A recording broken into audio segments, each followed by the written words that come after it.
澳門6間博企舊年業績已經全部出爐。根據金沙中國提供嘅博彩無收入數據顯示，公司2025年第四季中場賭收達到17.38億美元，按季上升2.9%，以市佔率25.1%穩坐市場第一位，按季微跌0.1個百分點。單計集團路氹物業中場賭收為16.56億美元，按季升咗2.8%，佔路氹中場31.8%。舊年第四季全澳中場博彩無收入達69.25億美元，按季升咗3.2%，佔整體賭收達84.4%。上季博企中場賭收排名榜首位置由金沙中國以中場市佔25.1%奪得，銀娛以市佔20.1%排第二，美高梅中國以17.1%排第三，新濠博亞以13.8%排第四，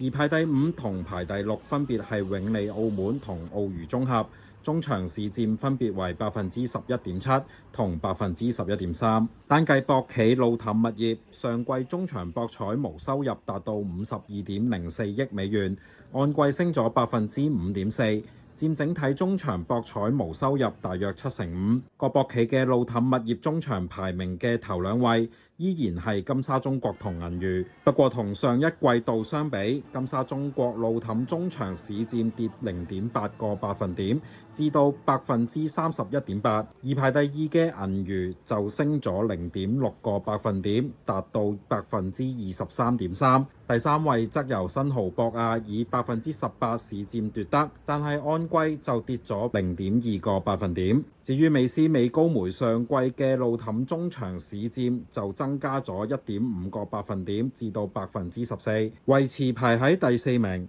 其餘依次係永利皇宮跌0.7個百分點至9.3%，以及上葡京跌0.2個百分點，佔路氹中場市佔2.7%。